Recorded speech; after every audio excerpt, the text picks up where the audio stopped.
now time for the Billy C. Show, part of the BillyCBoxing.com network.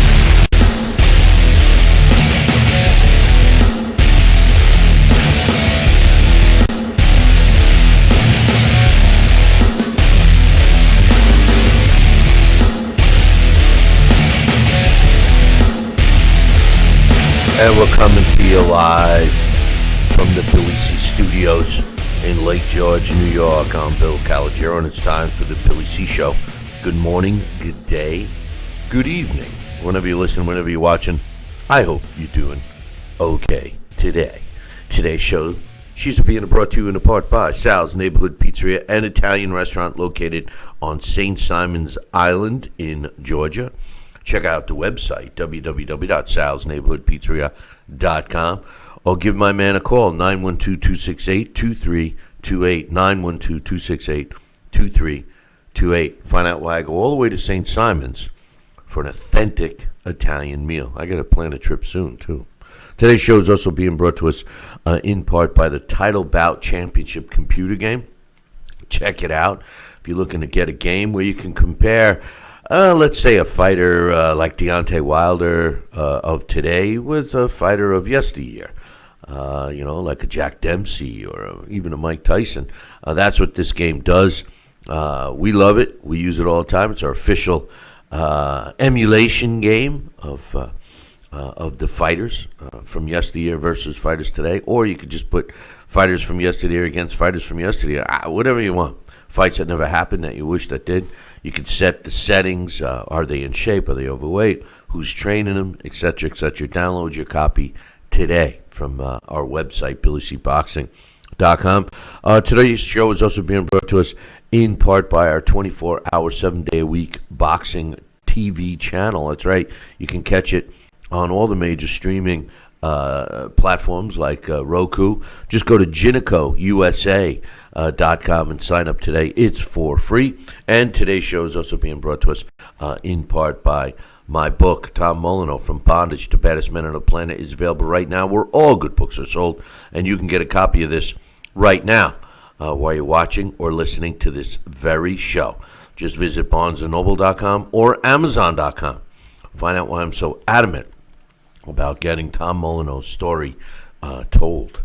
One other thing I want to point out, if you, and hopefully you spend a lot of time on our website, BillyCBoxing.com, there's a link there called Box Stats. And although I'm not crazy into the statistics, the punch stats, so to speak, during fights, I like to check them out, analyze them or whatever, after the fights. Well, we've partnered with Box Stats, and they do some extensive statistics prior to and after fights. So check it out. Just click the link. Today, we want to talk about the big fights from last night. I also I got something. Last week I was confusing people, I think. We have some stuff we wanted to bid, give away like an auction. But here's the thing. I'm going to tell you how you can get your paws on a little package. It's the holidays. It might be a great idea for a gift to your favorite boxing fan.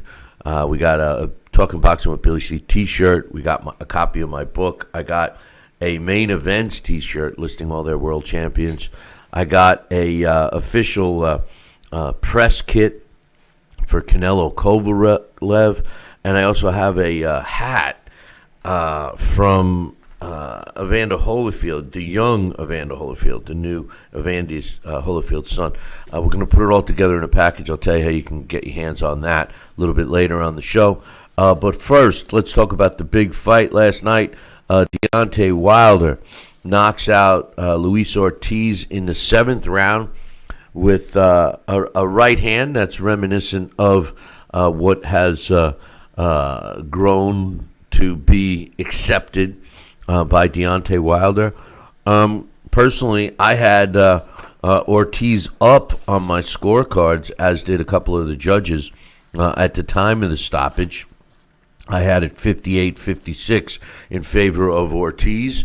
Was it an exciting fight? It was exciting when it ended, when Deontay Wilder crushed him with a right hand at 2 minutes and 2 minutes and 51 seconds of the seventh round. The 10-second warning bell had already sounded, and it looked like another winning round in the books for Ortiz until a shot that landed right on his forehead, straight, boom, one of the straightest, crisp punches I've ever seen Deontay Wilder throw, landed just flush right on the head of Ortiz, dropped him, and he was out. It was counted out by Kenny Bayless, so it was an official knockout for Deontay Wilder. 2 minutes, 51 seconds of the seventh round. Wilder is now 42 wins, no losses, one draw. The draw coming against Tyson Fury, of course, with 41 knockouts. I'm sorry, I said 42. I know, right? Yeah, 42-0 with a draw with 41 knockouts. Luis Ortiz drops the second fight of his professional career. He's now 31-2 with 26 knockouts, and both of his losses were knockout losses, and both of his losses came at the hands of Deontay Wilder. What did I see in this fight? Well, not much. I saw Ortiz actually putting together a pretty smart game plan. I also saw Deontay Wilder watching and feeling out his opponent. He took some shots. I tell you something. You know what I was thinking during this fight? And when Ortiz was coming after Deontay, I said to myself, because they're talking about, obviously, the big fight coming up in a couple of weeks, the rematch between Anthony Joshua and Andy Ruiz Jr. Andy Ruiz, of course, is currently holding all the belts except the WBC. And if Deontay Wilder had his wish, Andy Ruiz would beat AJ in the rematch, and then Wilder would want to fight Andy Ruiz and unify all the belts, providing he got by Tyson Fury, if that fight does indeed happen, like Deontay Wilder said it was going to this upcoming February. When I watch Wilder fight, and I saw it again last night, when opponents come after him and they're aggressive and they're throwing punches, he doesn't know what to do. He backs up. He doesn't like to get hit. His hands go down. He's wild. He did look more refined last night to me. His defensive prowess was a little better. Head movement. He saw punches coming at times, because he certainly didn't at other times. His stance is still all out of whack. His punches are still awkward. But at the end of the day, Deontay gets the job done. But what I'm getting at is, should Andy Ruiz get by Anthony Joshua, which I don't think he will, but should he get by Anthony Joshua and win the rematch and then secure a fight with Deontay Wilder?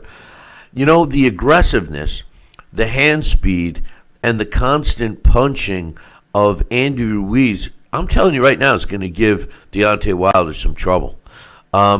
Ruiz throws a lot of punches, and he's accurate with them, and he goes for the head. And Wilder, although I wish some fighters would go to the body on Wilder doesn't like it, and he'll be on his back foot. And even if AJ beats Andy Ruiz, I still would like to see Andy Ruiz fight Deontay Wilder. I think Wilder would have a harder time beating Andy Ruiz than he would against AJ. I mean, listen, you guys all know, especially people that have been watching and listening to the show for any length of time, I love Anthony Joshua. I'm not so sure he still has the burning desire that he used to. And I think a lot is riding, obviously, on this Andy Ruiz fight, not just for him to regain his titles, but to see where his mindset is at. Right now, Deontay Wilder has to be regarded as the top heavyweight. And trust me, it pains me to say that. It pains me to say it, because I do not like Deontay Wilder. I like nothing about him. I give him credit as a fighter, but as a person, I don't like the shtick. I don't like I'm in that mood. I'm gonna kill somebody tonight. It's bad for the sport. He's not a good ambassador of the sport, but he's certainly exciting to watch, and he's brought some life to the heavyweight division.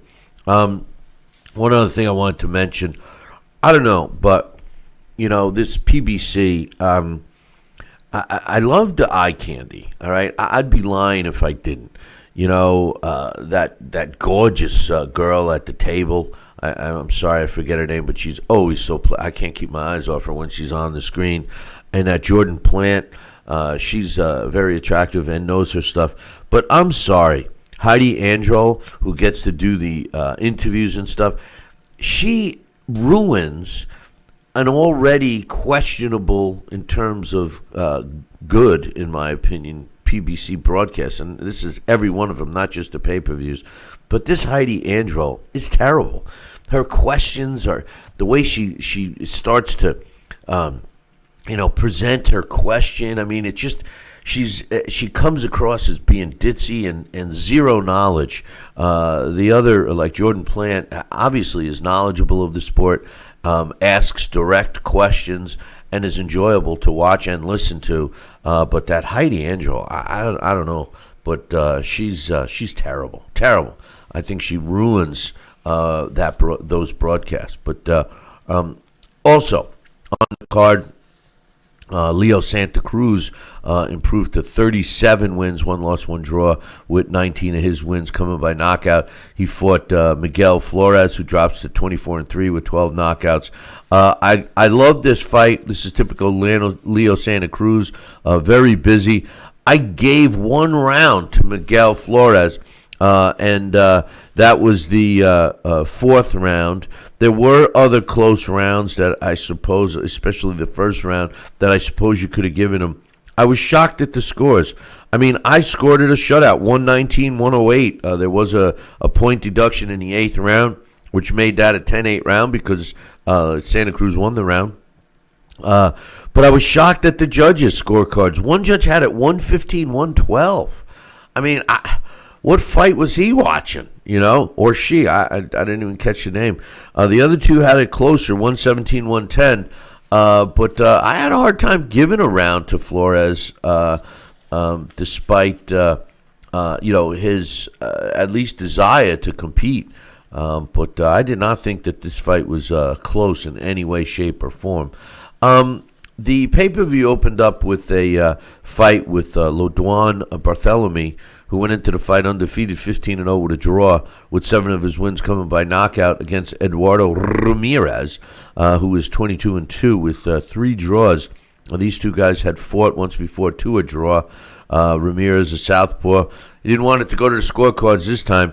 Knocked out Barthélemy at 2 minutes and 59 seconds of the 4th round. It was waved off. Barthélemy was a little pissed off at Russell Mora. But he lost the fight. I mean, Ramirez was all over him. Love to see this kid again. In another fight that was on the card, Brandon Figueroa fought Julio Ceja. And Ceja came in 4.5 pounds overweight, had no desire to lose the weight, and Figueroa's camp took the fight anyway. Figueroa going in with the WBA Junior Featherweight World title. And the only way he was going to lose that title was if he lost the fight. However, if Ceja would have won the fight, the title would have been vacant. He was not in a position to win the fight. And as I watched this fight and I saw Ceja giving Figueroa the favorite, so to speak, the promoter's fighter, so to speak, all he could handle, I said to myself, Billy C, because when I talk to myself, I refer to myself as Billy C. I said, Billy C. I said, I'm not so sure Figueroa is going to win this fight. And then I said to myself, I said, no, wait a minute, Billy C. I said, this is in Vegas, and we know what's going to happen. It's going to be a draw. So everybody wins. Well, it was a draw, split decision draw. One judge had it 115-113 for Figueroa. The other judge had it 116-112 for Ceja. And then the third, who filled out the scorecard prior to the fight, had it a draw, 114-114. The end result was a split decision draw. I personally scored the fight 115-113 for Ceja. I thought Ceja won the fight. He was clearly busier in that fight. He seemed to be landing the harder punches more often. I thought, to be honest with you, I thought that Figueroa wasn't fighting the right fight. I mean, he should have, in my opinion, been trying to box a little more. Instead, he was fighting Ceja's fight. He was going inside, and it was an exciting fight. Don't get me wrong; I loved every minute of this fight. But I thought that Figueroa might have been advantageous for him to try to box Ceja a little bit. Ceja didn't seem to have the distance right unless Figueroa was right in front of him. And that's what he did. He let him fight, basically in a phone booth the whole fight, and it made it extremely close. That was Ceja's fight. Like I said, I thought Ceja won the fight. I had it close, 115-113 for Ceja. So I'm not. I don't have any issue with the scores. I just find it amusing that it always happens like this. The favorite gets into a fight. He does not look spectacular. The fight is close. It could go either way, and the result is a draw. It always. I don't know how they do it, but considering you're supposed to score the scorecard after the round, hand it in, and then at the end add them up, and how it always works out like that. It's simply amazing. Joining us right now from beautiful St. Simon's Island in Georgia is my man Sal Rocky Senecola. Good morning, Sal. Good morning, Billy C. How are you, buddy? I'm doing well, thank you. Before we get started, how you doing, Evil? I should be calling you Evil Knievel now on that new beautiful bike you got. Well, I haven't picked it up yet. I'm picking it up probably tomorrow, and then you can call me Evil Knievel. I'll be ready. Looks good, man. You got to show me some photos with you on it. But anyway, your boy Deontay Wilder pulled a Deontay Wilder last night. Looked very tentative until the knockout came. It was actually one of the straightest and crispest punches I've ever seen Deontay Wilder throw. What was your thoughts of the fight? Oh, gosh. Well, first of all, it almost, to me, looked like Canelo and Klitschko all over again, a little bit. Because even though Deontay is a bigger guy, but, I mean, just the way that Deontay was, trying to box a little bit, and he did. I had Luis ahead in the fight before the seventh round. I had him ahead 59-57. And I thought that, Deontay was going to turn it on. I saw him trying to rev it up a little bit. And, man, when he emptied that big right hand, man, that was it. That was it. He almost took his head off. And, boy, I'll tell you, Luis definitely is waking up with a big headache today, too. But, what did you have to score at the time of the stoppage? At the time of stoppage, I had Luis Ortiz 59, and I had Deontay Wilder at 57. Yeah, it was close. I had it 58-56 for Ortiz. And he was doing, it's funny, Sal, because I'm not a big Wilder fan, and to me he doesn't do much. But last night he did something that I see as, dare I say, improvement. His head movement, at least from his waist up, the way he was able to move his head. He was a little, I'm just going to say, a little elusive. He did use his head and upper body to move away from some punches, which I've never really seen him do before.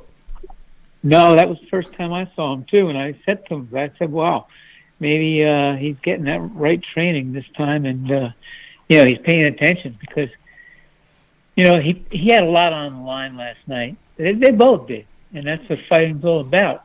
And it was just amazing to see him overhand right with that shot that I swear I thought he'd be in Neverland after that. But and he was. But I'll tell you what, Bill, the card was a good card. I mean, you had a couple good fights there. I enjoyed, and I saw Miguel Flores and Leo Santa Cruz, and that was a boring fight. I mean, because they just didn't have any pick up and go kind of things. But Leo Santa Cruz is a hell of a fighter.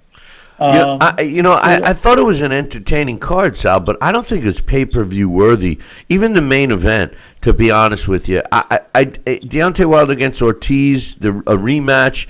I mean, I don't think anybody thought that, although Ortiz was winning again like he was the last time, I don't think anyone thought that the result was not going to be Wilder by knockout. And that's what we got. It was just a matter of when the knockout was going to come. And, as far as the Leo Santa Cruz and Flores fight, extremely entertaining. A lot of punches thrown. But again, is that a pay-per-view worthy fight? And even the Figueroa Ceja fight, which I'm sure you love that fight. That was a phone booth fight. Oh, yeah. Once again, I think of you during that fight. That was me. That was me. That's how I fight. And, that was a good fight, too. Very good fight. I was glad I had the opportunity to see those fights. But, I was there for the whole ride. Just look at the Deontay Wilder. And, boy, I'll tell you, he never disappointed me yet. So that big KO, man, I'll tell you, he's going to be making a lot of his opponents thinking before they hear that first bell. So I'm watching this fight, and the big fight coming up in a couple of weeks, Sal, Anthony Joshua against Andy Ruiz Jr. rematch. And I'm saying to myself, although I think AJ is going to win this fight, I'm saying to myself, and I'm picturing Ruiz fighting Anthony Joshua, and I said, something? I think that Andy Ruiz, whether he wins or not against Anthony Joshua, would give Deontay Wilder all kinds of trouble. And the reason why I think that is because he has a tendency to move forward and throw a lot of punches. And that is the thing that Deontay does not like. Fighters that step in the ring with him are so nervous of that right hand that they're tentative with throwing their own punches. They're tentative with the attack. When I saw Ortiz last night actually moving in and being the aggressor, I saw Wilder moving backwards and being uncomfortable in the ring. I think an Andy Ruiz type of a fighter would give him trouble. What's your thoughts? Yeah, I think you're right, because Wilder, let's see it. He's used to pressing the fight and not moving back. But, I definitely saw an improvement in his boxing skills. So, but I think that could be a real good fight. And, Andy Ruiz is a tough son of a gun. And I'll tell you what, I think he's going to do the same thing to Joshua this time. Yeah, really? I do. That's going to be interesting if he does. I think it will all be determined from one simple thing. Is Anthony Joshua really want to continue fighting? I mean, he very well may have, it's hard to train and be hungry when he's made as much money as he has so early in life, et cetera, so, but let's talk a little about the Leo Santa Cruz fight. Leo Santa Cruz never disappoints me. This guy is always fighting. It was interesting to hear the commentators talking about how talented he is, that you don't realize it until you're seeing him up close. And, I started thinking about that as I'm watching the fight. And it's a true statement because Leo Santa Cruz does everything right, but he does it subtly. Like, you don't really, it's not glaring out at you the way he's right in front of you, and he's actually not that easy to hit, even though he does get hit. I disagreed with they were talking about his hitch with the way he moves that right hand. They say, people say it's got to change, and I'm thinking to myself, oh God, I always say it. But I think that it affects him in a way where he has to, if he's in the middle of a twitch and he's ready to throw a punch, it's got to slow him down a split second. Now that he's moving up in weight and getting older, he doesn't have the power, so to speak, even though he was an accumulation type fighter. I think it may hurt him. What's your thoughts? I was thinking the same thing. like when he may fight. Who was the guy who wants to fight at 135? Not Deontay. What do they call him? Nickname? Come on, the guy. What the heck is his name? Are you talking about the fighter that he wants, Davis? Yes. Gervonta Davis. That's it. Yeah, Gervonta. Yeah, that's a fight they're talking about, possibly at 135. But he just won the title at 130. I know. He should, try to.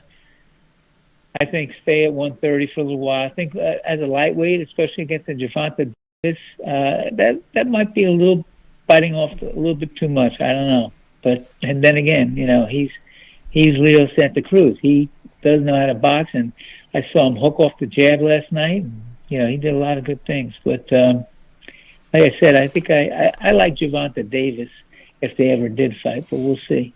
Gervonta Davis has not fought the level of opposition as Leo Santa Cruz had, and it would be an interesting fight. Leo Santa Cruz would have the height, I believe, over him, but he would be up against a guy with some hand speed. Brandon Figueroa, a model outside of the ring, a good-looking kid, improved to 21-0. Actually, 20 wins, no losses, and a draw against Julio Ceja. What an entertaining fight. Phone booth fight, Sal Rocky Senecola style. What was your thoughts on this fight? And were you surprised that it was a draw? Did you have it going a different direction or what? No, I saw it was kind of even. And, I want to tell you the truth. I didn't even keep score. I just wanted to enjoy a good boxing match. That's how it got me into, just looking at each fighter. And I definitely give that fight to him. And I think that, it was a good fight, good solid fight. I think there were a couple good rounds that, Flores looked like he was winning, and Leo Santa Cruz, like I said, he was just a master.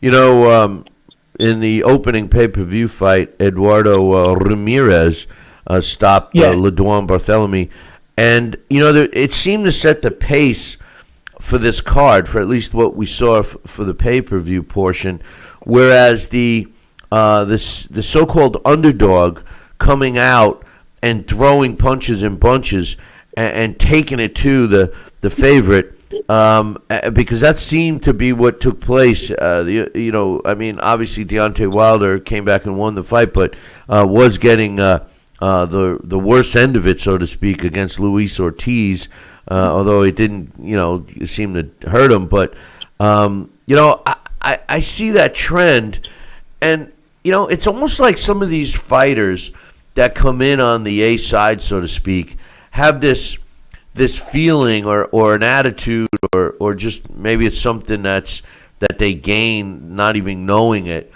that they're being protected. And then they get into a fight with somebody who didn't read the script or wasn't included in the memo and starts throwing punches and roughhousing and actually fighting them. It seems like they have trouble, like they're not expecting it, and I saw that with the Figueroa fight. I mean, here's a guy that his corner's telling him what to do. Get out of the way. Throw punches. Don't stand in front of him. And yet he was drawn in like a magnet because I think he was just not used to getting the fireworks, so to speak, coming from his opponent. And I think the same thing happened to Barthélemy. Ramirez was supposed to be a good opponent, but for all intent and purposes, Barthélemy was supposed to win that fight. Yeah, that's a good point. That was a real good point. And I think that's exactly how it read and played out. And, I think we, I watched, I couldn't, I'll tell you, I am so frustrated with Comcast. I couldn't even get the fight on my big TV. I had to watch it on my phone. Oh, yeah. Well, that's why streaming is doing so well now, But hey, we got a big fight coming up in a couple of weeks. Anthony Joshua, Andy Ruiz rematch. So we'll be looking forward to that. We are entering the holidays, so we will have our holiday schedule out soon. I'm seeing it's looking like we're going to be doing shows, Sal, with the exception of next weekend. We won't because of Thanksgiving and the weekend after Christmas. But I think every other week we're going to be doing it, so I'm looking forward to that. And the fight, the rematch between Andy Ruiz and Anthony Joshua. There's a lot riding on that fight all of a sudden, isn't there? Oh man, there's a lot riding on that. Like I said, if Joshua loses again, he's going to have to really reassess and see what he wants to do, because I think Ruiz has his number. I think he does. I just think that we saw Anthony Joshua taking Ruiz lightly, and we're going to see Anthony Joshua stop Andy Ruiz, but we'll have plenty of time to talk about that afterwards. But anyway, Sal, I appreciate you taking the time with us. You have a great Thanksgiving, because we won't be talking to you next week as we'll be off. But we'll look forward to you right after the rematch between AJ and Andy Ruiz. Yes, sir. That'll be great. I look forward to that. And you and your family have a great Thanksgiving, huh? Yeah, and don't forget to send me some photos when you get that thing on the road, Evil. Oh, yeah. It's a molto Guzzi. When you sent me photos, I'm like, oh God, here he goes, here he is. You know, the next time I see you, you'll be wearing leather jackets and chains, and you'll be. Yeah. You know, No. Oh yeah, I got something. I'm setting it all up. I even got a leather jacket for a partner that I might have, and a female riding helmet. So yeah. There you go. There you go. You should on the back, instead of having a motorcycle club, you should have a big pizza on the back, in Sal's Pizzeria on the back of the jacket. You know, so. But or how about actually the way to coordinate the spokes in the wheel to look like a pepperoni pizza. when the wheels are turning, it's like a to-go order, right? Yeah. But that's good. That's good. Sal, you have a good one, my man. I'll talk to you during the week.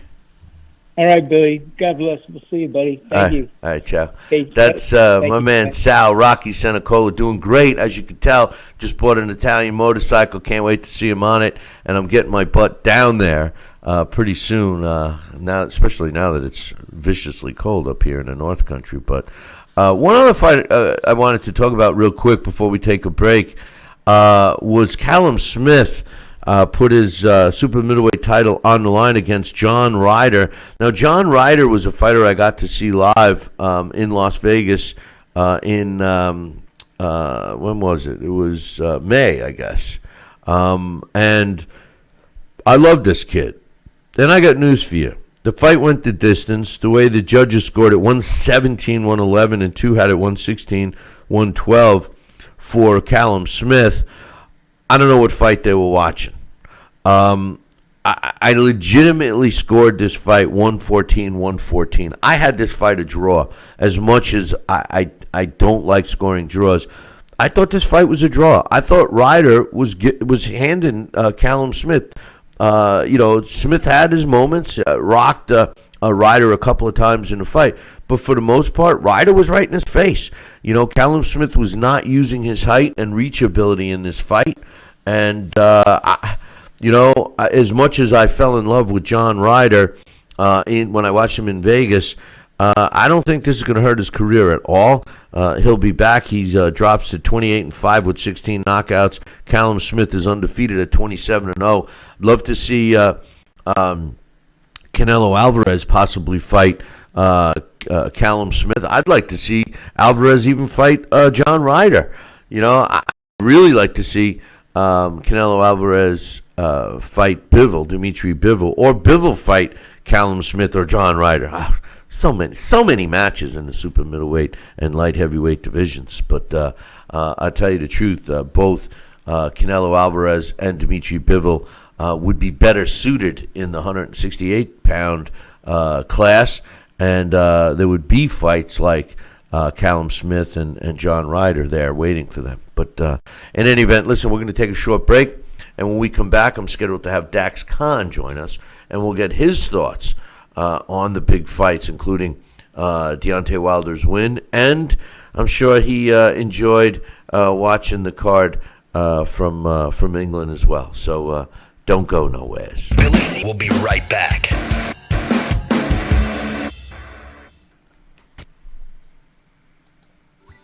Snacking has never been this exciting. At Graze.com, we combine wholesome ingredients with the flavors we all love to create over 100 exciting snacks, like these. We'd love to send you a Graze sampler box for free. Just go to Graze.com, enter the code ENJOY36, and we'll mail your free box to your home or office. Join thousands of Grazers already in love with our exciting snacks. So come to Graze.com for your first box free. Need relief from backaches and stiffness in your hips or down your legs? Then you need Dr. Ho's Back Relief Belt, the innovative technology works to support and decompress your spine. And now it's covered by Medicare. Every patient with back pain should be wearing this belt. Nothing gave me instant relief except for the Dr. Ho belt. Feel good while standing, walking, driving, doing housework, and while laying down. And now Dr. Ho's patented belt is available at our best price ever. It's even covered by Medicare. Order now and get the easy-to-use hand pump and back rehabilitation DVD free. You know, similar belts can cost you almost $1,000, but my belts won't cost you $500, not $300, not even $200. I will give you my special TV price. And remember, Dr. Ho's belt is covered by Medicare. If you know a friend or family member that suffers with pain, get them my system today. Help them live with less pain, be more active, and get back to doing the things they love. Give them the gift of health. Listen to this important message. If you owe money to the IRS, you will want to hear this. Penalties and interest compound daily on your back taxes, putting you under a mountain of debt. Tax 10,000 has years of experience connecting people with tax resolution specialists. Working through the IRS Fresh Start program, they will handle all the necessary forms, and if you qualify, you may end up saving thousands of dollars. Call Tax 10,000 at 800-773-4604. Endless alternative to traditional pools, making it easy and inexpensive to swim at home. Check out BillyCBoxing.com now, or feel the wrath of the mighty mustache. Oh, that hurts! Why are you doing that to my face? I hate you. That's BillyCBoxing.com. Consider this your warning. Now back to Billy C. Interact with the show at BillyCBoxing.com.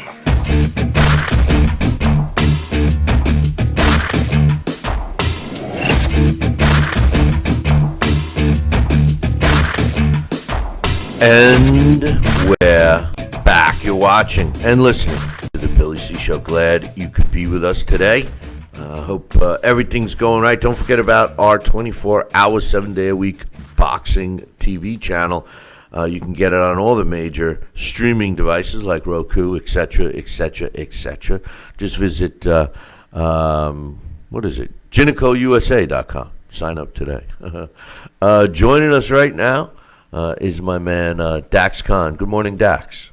Good morning. How are you? I'm doing well, thank you. I'm doing well. Is it downpours? Are there torrential downpours where you are? We've been getting snow, dude. All right, Oh, we've been getting snow for the last couple of weeks. I got it on the ground. It's been brutally cold. I'm like, it's not even Thanksgiving yet. What the heck's going on? You know, but I'm not looking forward to this one. I mean, I knew it was going to be cold. I started seeing the squirrels walking around with winter jackets on, and I mean jackets, zip up hoods, and everything. You know, but Deontay Wilder last night. What was your thoughts on the fight? You know, Luis Ortiz, you know, at 74 years old, looked better than he has in years. Yeah. You know, I had him up 59-55 at the time of the stoppage, I think the score was. But, you know, Deontay Wilder has that freakish punching power and nothing more to it. This wait around until the perfect opening presents itself game is going to backfire on him one day. I don't think he'd even be a trinket holder in this era of abundance titles without that one-punch equalizer. I know a lot of people out there, and when I mentioned it on social media last night, I was bombarded with, oh, you're a hater, or why don't you just give the man his credit? Yes, I give the man his credit. He has freakish punching power, and that's why he has all his wins but one coming by knockout. With that being said, Deontay Wilder has fallen in love with his power. That's something that we see throughout history with, power punchers. And in the heavyweight division, that's a bad thing because Andy Ruiz and Anthony Joshua, perfect example. It's a bad thing when that happens, and eventually it catches up to you. But, give the man his credit. He got the win. Luis Ortiz, nothing to hang his head about. He fought very well in both fights between age and just that power. He just couldn't get it done. So it is what it is. What goes on next for Wilder, Bill? I don't know. I'm not really that enthused about Deontay Wilder, considering they just keep recycling opponents. So it's hard to get excited for these knockouts when they're expected. Yeah, it's a good way to put it. And he does have freakish power. I give him that. And I agree with what you're saying. The guy waits and relies on that punching power, and it is going to hurt him someday. The problem is it really? Are they going to be able to protect him long enough where it's not? They're talking about him being the most powerful puncher ever in the history of boxing, which, I mean, he's got pop. There's no question about it. But I'm not a big fan of Wilder. I don't like the shtick. Listen, you and I have talked a million times about it. But the one thing I gotta say, he seemed last night against a guy like Ortiz, who clearly, when you see a fighter fight Deontay that has skill, like an Ortiz, you see how easy it is to hit Wilder and everything else. I mean, Ortiz was showing that when he let his hands go, he connected. But what I did notice about Wilder was he seemingly was moving his head a little better, Dax. Combined with his upper body movement, and he was actually avoiding punches. And I thought that was good. And I know he was working on that left hook. It really was a non-issue as far as I was concerned. But he seemed a little more patient than usual. And he seemed like he listened to Breland a little more in the corner. Normally, I don't recall him as focused as he seemed to be last night. Did you pick up on that? Yeah, he was. I agree with that. But again, he waited he waited too long. It's going to backfire on him. And when that usually happens, Bill, it's the guy that nobody expects. Again, not to keep bringing it up, but Andrew Ruiz and Anthony Joshua, nobody expected that. And, that's what, unless Deontay Wilder just continues getting the type of opponents that he is, and, he's not, tested where a guy comes in there that says to himself, you know what, it's going to be either me or him.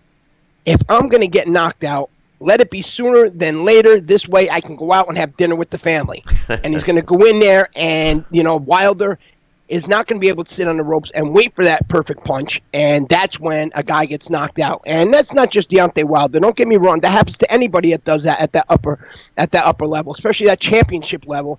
And when you get somebody who's a little bit younger, a little bit hungrier, and people forget, yes, Deontay Wilder has a freakish punching power, but at heavyweight, everybody is a knockout artist because all it takes is that one punch to land.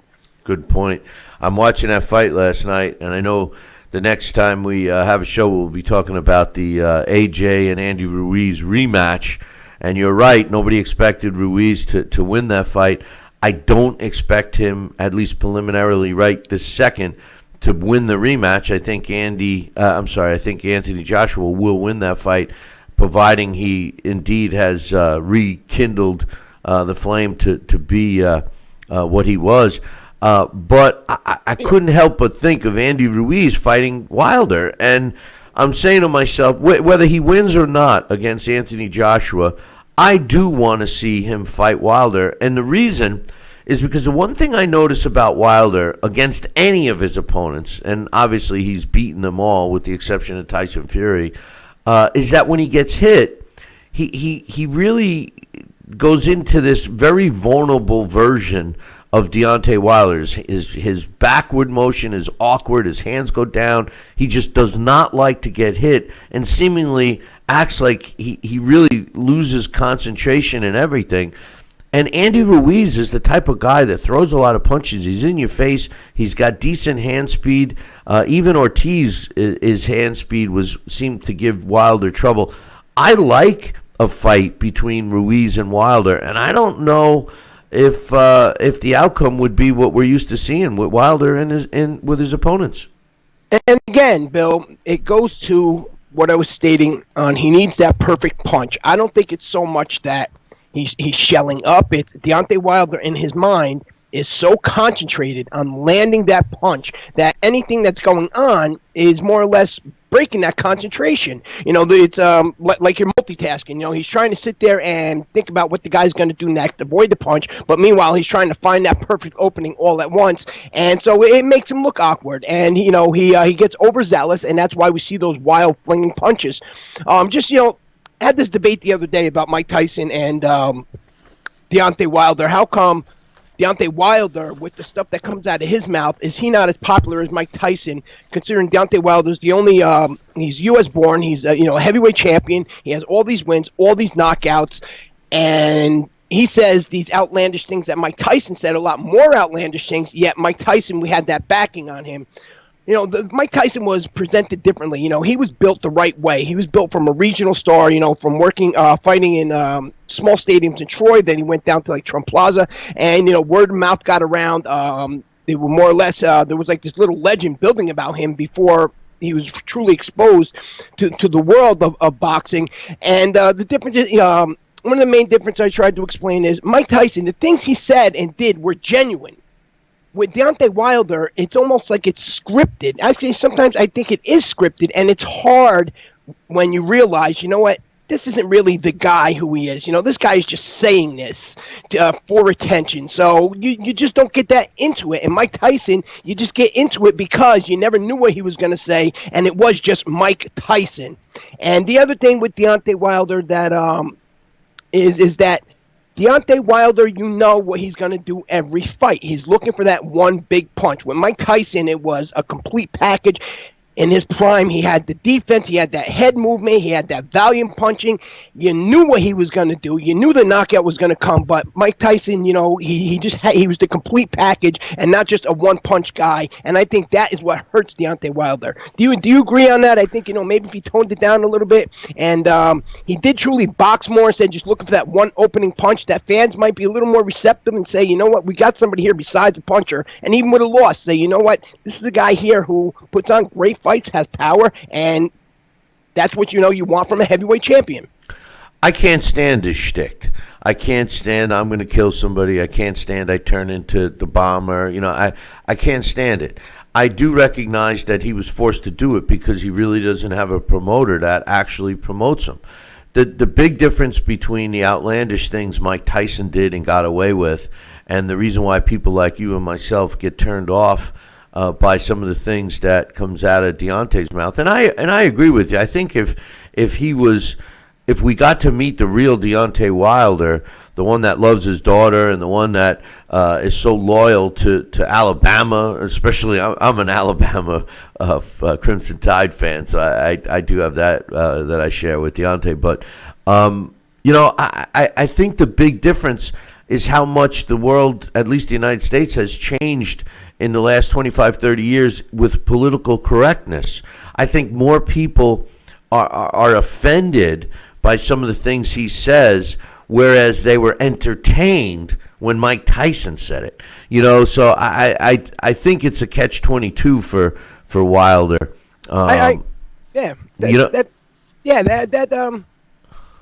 That's plausible. That definitely sounds like what the problem could be. The other thing is Deontay Wilder. I met him a few times as an amateur, and he's just not that guy that he comes off as, Bill. He's not that guy. Why he's not the guy that he acts like? Yes, he's not that guy, and you can tell. He's just not that guy. He's not the guy. Oh, I want a body in the ring, the bomb squad. That's just not Deontay Wilder. He's a truly nice, likable guy. When he puts on the stick, it's bad acting. Deontay, be yourself, as you said. I think you're right. I think that if Deontay did, be more personable, I think his fan base would be bigger. Now, don't get me wrong. There's a lot of people that follow Deontay and have jumped on the Deontay bandwagon. There's no question about that. And you can't deny that there's nothing more exciting than watching a fight just like last night where the guy's down on most people's scorecards and then just ends it with one punch.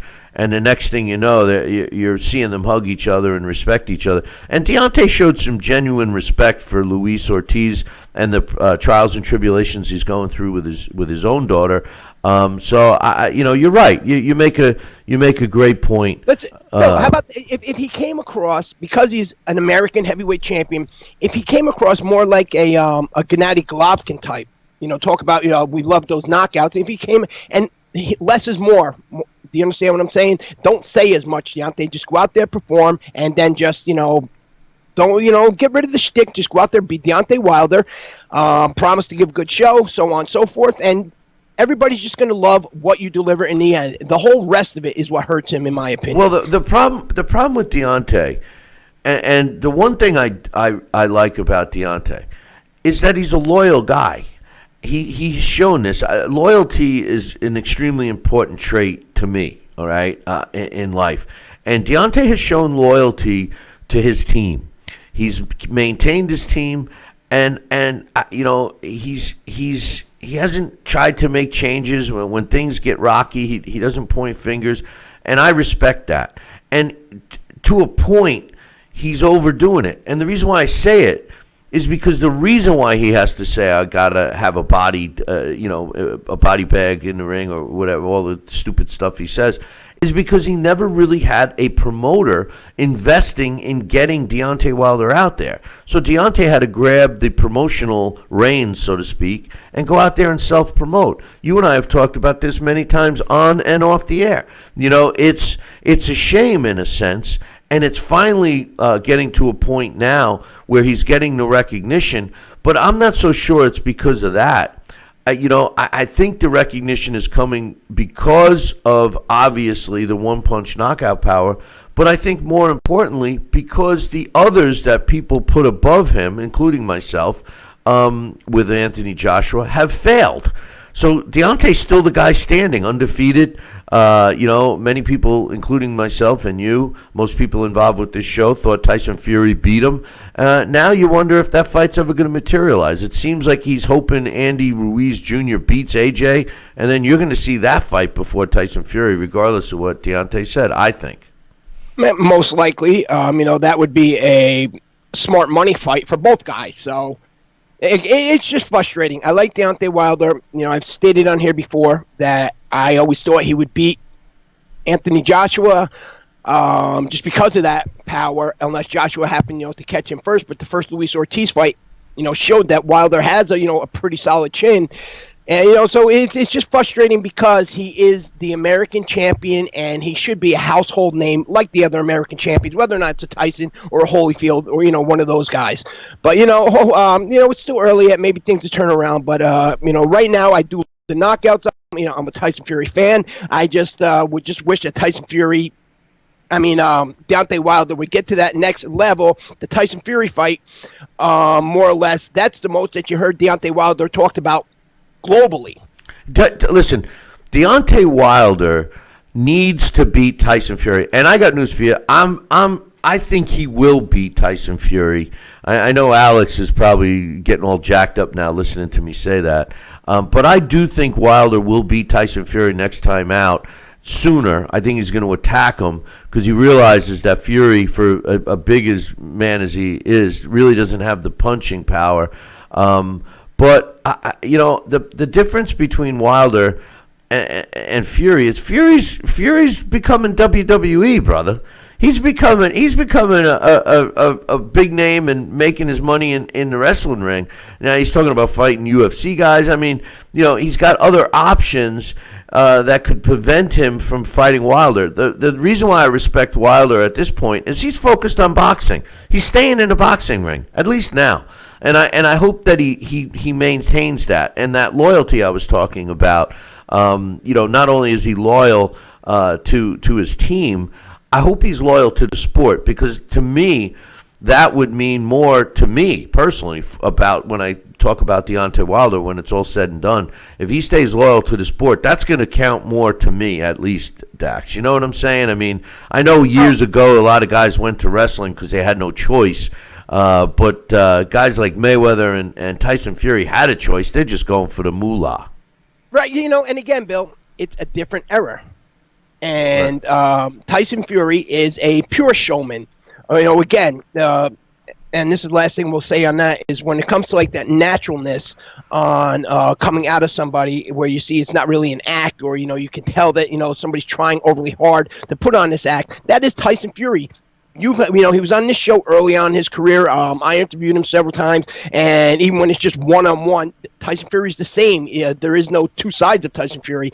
And with the heavyweight division the way it is, nowadays everything seems to be more league-like than actual, the best fighting the best. So Tyson Fury is going for the money. Yeah, I agree. He's going for the money. Whether or not he comes back to fight Deontay Wilder, I don't know. But he won't be the first or the last guy to go over to WWE and grab some money.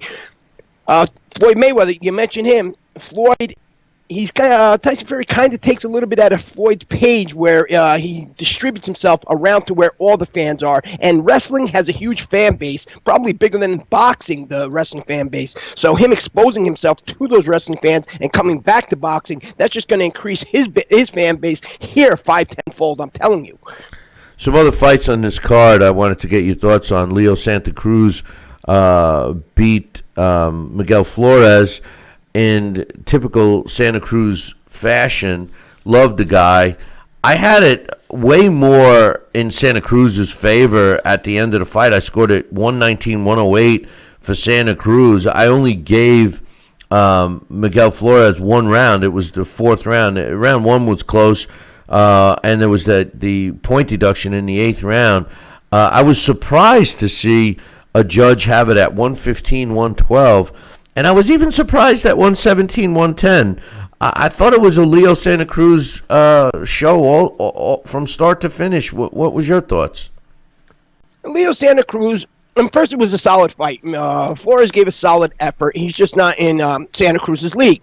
But Santa Cruz's fights have more or less become monotonous. We speak about Deontay Wilder, we know what to expect. We know what to expect from Leo Santa Cruz. His fights at lower weights were more exciting. He demonstrated, some more power, even though he's not a one-punch guy. He would, break guys down. So, Santa Cruz, people focus so much on the hand thing. They focus on past opponents. But you said something earlier on that, Santa Cruz does a lot of subtle things. He's a lot better than he appears to be, especially when you see him in person. I don't know how a guy, he's entered that. I think it was 14-1 in world title fights entering that. His only loss to Carl Frampton. When Carl Frampton was at his best, Santa Cruz won the rematch. Santa Cruz, he only fought once in 2018. We know his father was very sick. I'm a big fan of him. I hope that he fights one of the other guys, maybe Miguel Burchout or Tevin Farmer. Gervonta Davis, I would have liked to see that fight if it wasn't for what Gervonta did Gervonta Davis did when he disrespected Leo Santa Cruz's father. So I don't care to see Gervonta Davis at all. But Leo Santa Cruz, he gets a bad rap. He doesn't get the credit he deserves. But, again, this is boxing. What's not popular today is popular tomorrow. All of a sudden, his next fight, he could be, the greatest thing since sliced bread. The fight that, first of all, the one thing and they were talking about it last night, and I don't know. I mean, I like listening to Sean Porter. I love, I don't know what her name is, but the one at the table, she's great. And, of course, Boom Boom, one of my favorite fighters. Jordan Plant was good, but that Heidi Andro, she just doesn't fit in. She just it drives me insane. But the commentating team was talking about his little problem with that moving the right hand that he does. I'm talking about Leo Santa Cruz. I do think that that's going to hurt him, and I think it's going to hurt him as now that he's moving up in weight, and it seemingly wants to even move up higher. He's going Gervonta Davis, possibly at 135. When you're in the middle of doing that, even though it's like a nervous twitch or whatever, if he decides that he sees an opening and needs to throw that punch, it's going to slow him down. It bothers me that it's not being worked on. What's your thoughts on that? Am I just blowing that out of proportion? I've been talking about it for years now. It's it's one of those things I think bothers us more than meaning fans, than it bothers anybody else. So far, it's been successful for him. The only blemish on his record is Carl Frampton, and Carl Frampton is a darn good fighter. Is it going to affect him as he moves up in weight? I don't know. You almost wonder, do his opponents concentrate more on that hand, thinking that's going to let them know how to time Leo Santa Cruz better than what they're able to without concentrating on it? Or is the joke on everybody else, where Leo Santa Cruz knows that this is working in his favor? Whether that's true or not, I have no idea. Will it hurt him when he moves up in weight? Yeah, maybe, especially when he gets in there with, the bigger punchers. As you stated earlier in the show, that split second can be a big difference in boxing, one split second, for that other punch to land. So maybe that could end up happening to Leo Santa Cruz. We don't know, but it's just, I don't know. It's just, I wish I could just sit and ask him. One day I'll run into him and say, Leo, why do you do that? Just why do you do that? You're driving Billy C nuts. You know what he's going to say? Do what? What am I doing? He's not going to know. But when he gets into a fight with somebody with hand speed, possibly like a Tank Davis, that's when it's going to come into play. Another great fight last night. I was a little shocked at the outcome, but maybe not. Brandon Figueroa against Julio Ceja. Loved the fight.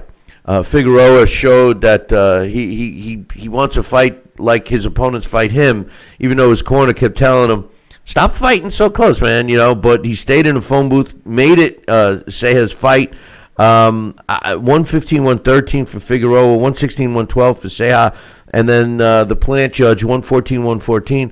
I don't have any problems with those scores, Dax. I personally scored the fight in favor of Ceja. I thought he squeaked it out at 115-113, but I loved the fight.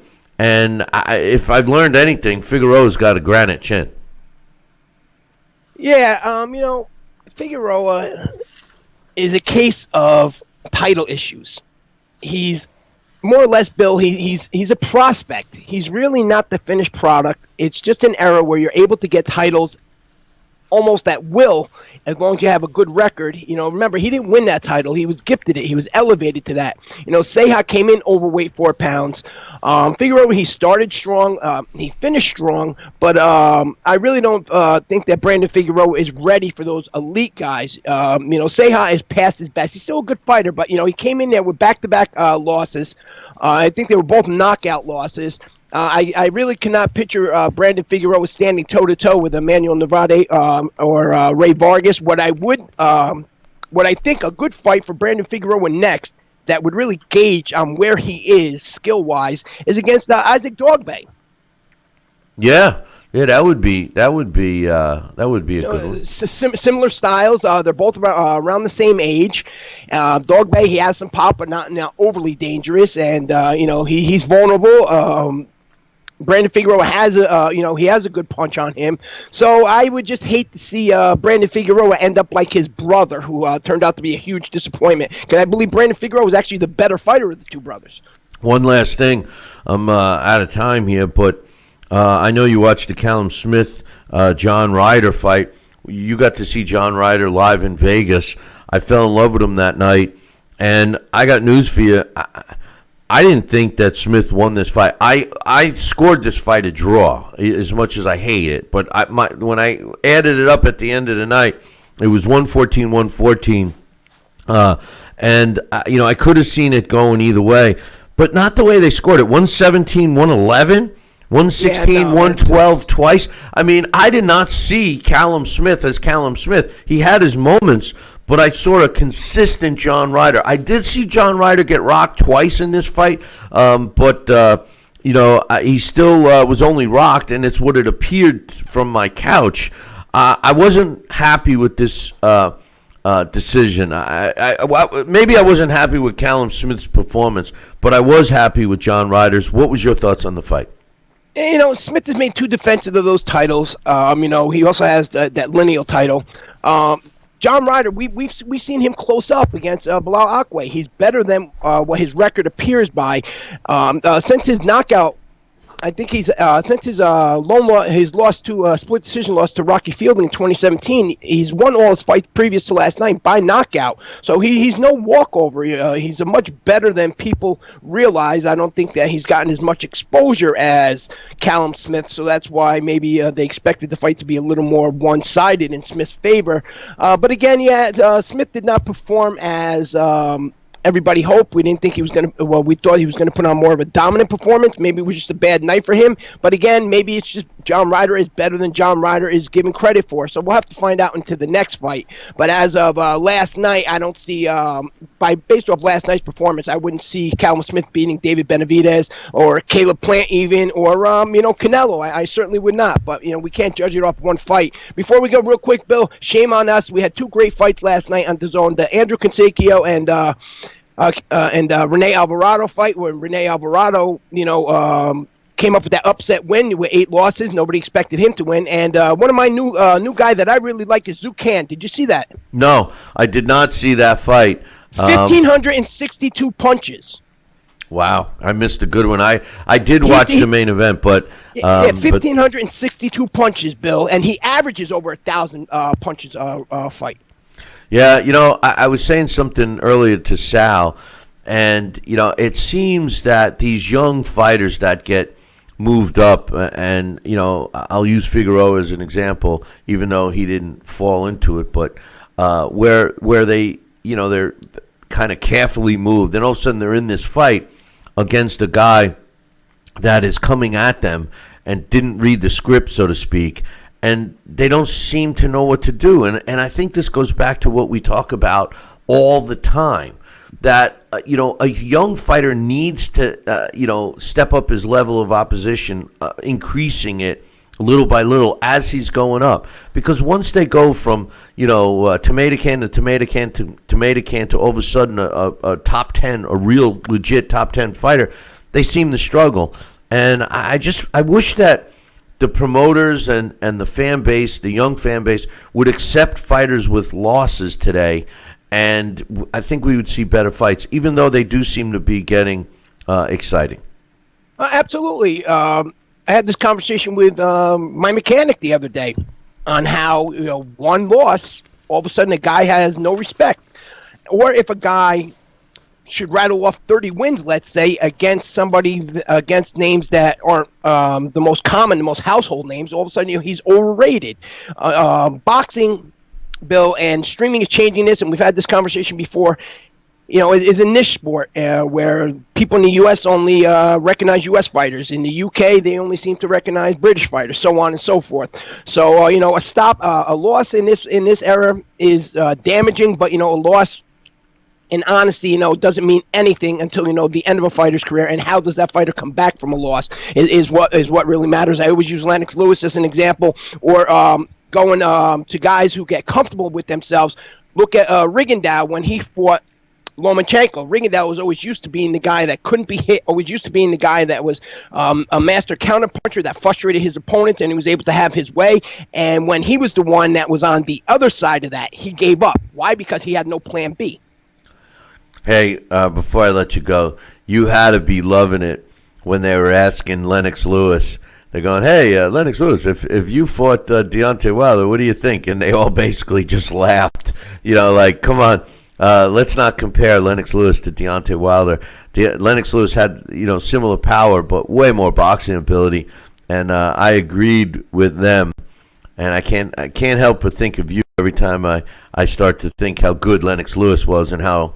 Lennox Lewis, he had 2 stoppages. They were both by, big punchers.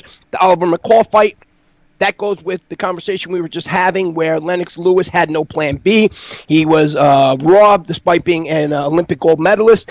And, he really changed himself into an all-time great. Imagine if all of a sudden all the fans said, you know what, he has a loss. He's no good. A lot of guys did walk away from him, but he went and he turned himself into an all-time great. And the difference between Lennox Lewis and Deontay Wilder are those levels. Lennox Lewis, he could box, he could punch. And Deontay Wilder, if I was with him, I'd say, we need to sit down and we need to watch the Michael Grant fight 1,000 times before we even consider this. Yeah, unfortunately, nobody's made it to the final bell except for Tyson Fury with Deontay. So, Dax, Appreciate it, and we'll be looking forward to the AJ Andy Ruiz Jr. post-fight show. We're off next week, so we'll see you in 2. All right, I'm going to go and bail out the street. There you go. Good luck. Get the boat. Get the boat. We'll talk to you soon. Have a good one. That's Dax Khan. Check him out on the website, www.billycboxing.com. Before we take a break, I just want to remind everybody, you got to get yourself a bottle of the Kenny Bears. Listen, I'm addicted to this stuff. I'll admit it. I got to go to Kenny Bears Anonymous. SouthernGourmetSpice.com. This stuff is good. It's called his barbecue rub, but I'm telling you, I put it on everything, man. I love it on burgers. I even put it in the sauce. It's my secret ingredient when I'm making my sauce. So love this stuff. Go to SouthernGourmetSpice.com and make sure you tell them Billy C sent you. But in any event, hey, listen, we're going to take a short break. When I come back, we're scheduled to have Alex Papali join us, so don't go nowhere. Billy C will be right back. Listen to this important message. If you owe money to the IRS, you will want to hear this. Penalties and interest compound daily on your back taxes, putting you under a mountain of debt. Tax 10,000 has years of experience connecting people with tax resolution specialists.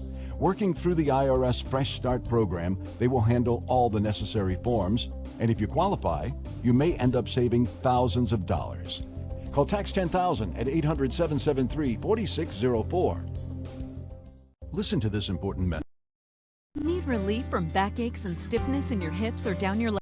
Then you need Dr. Ho's Back Relief Belt. The innovative technology works to support and decompress your spine. And now it's covered by Medicare. Every patient with back pain should be wearing this belt. Nothing gave me instant relief except for the Dr. Ho belt.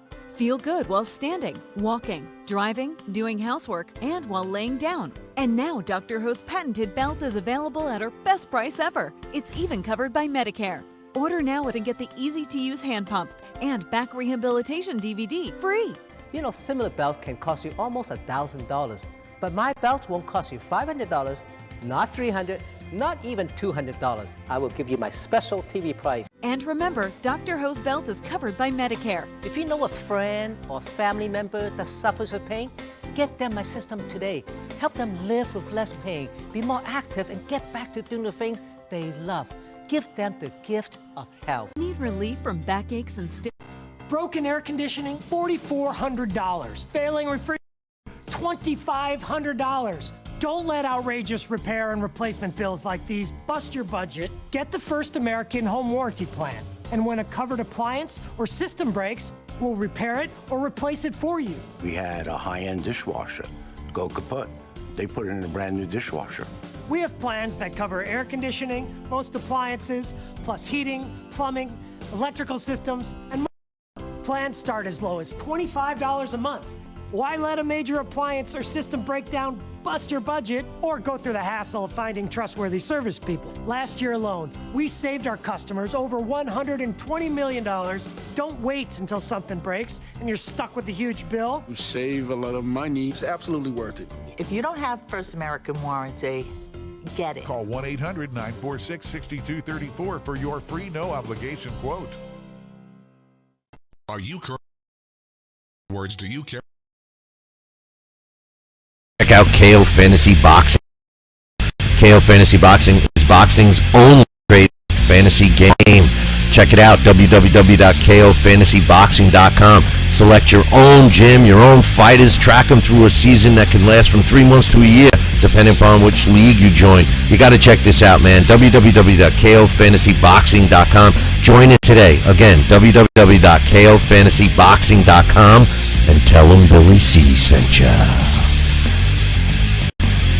The one, the only, Don King. Makes me feel good, Billy, to have you, the #1 show in the country, talking boxing with Billy. So I invite each and every American that's listening to this great show to tune in, because we want you to be there with Billy and me. Now back to Talking Boxing with Billy C. I can't do this. Need I remind you I'm Billy C, damn it. Now put that Hey, look at me. Crap.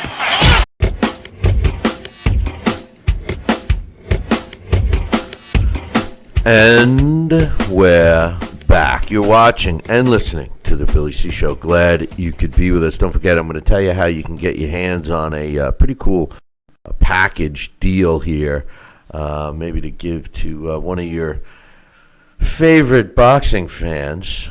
So stay tuned for that. And also, I want to give a shout out to WSMN listeners, as well as WGIG listeners and all of our other affiliates. Glad you're part of the family. Joining us right now is my man, Alex Papali. Good morning, Alex. Good morning, Billy C. How are you? I'm doing well. Hey, I wanted to ask you, did you catch Mike Tyson with a beard fresh out of Planet 13 in Vegas? I mean, he looked so nice. He's a nice guy. He is. Yeah, absolutely. He just a picture of serenity. By far, he got the most applause from anyone when they showed, the people in the crowd. I love that red jacket, and the white beard is looking good. Yeah, I don't know. I got to send you a couple of links to his podcast, because the one they did with Evander Holyfield was really good.